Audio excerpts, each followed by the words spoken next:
Hi friends, పెసరపప్పు టమాటా curry ఎట్లా చేసుకోవాలో చూపిస్తాను మీకు ఇప్పుడు.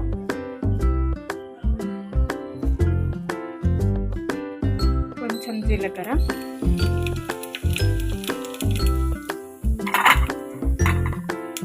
ఎండుమిర్చి,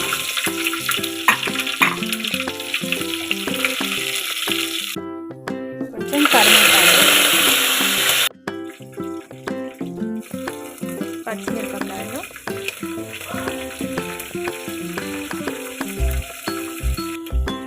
కొంచెం వెల్లిపాయ.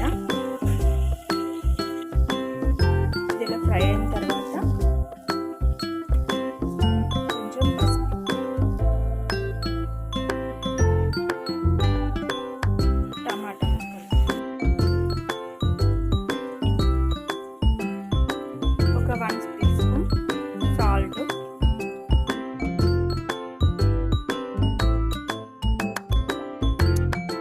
సాల్ట్ ఇలా కలుపుకొని కర్రీ ఎట్లా దగ్గరకు వచ్చిందో లేదో చూసుకోవాలి. చూసుకొని అప్పుడు ఉడకబెట్టిన పెసరపప్పు దీంట్లో వేసుకోవాలండి.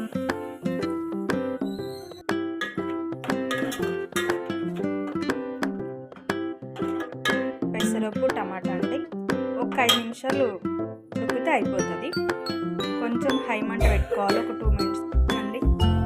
5 నిమిషాల తర్వాత ఇలా బాయిల్ అయింది కదా, ఇప్పుడు కొత్తిమీర వేసుకొని గార్నిష్ చేసుకొని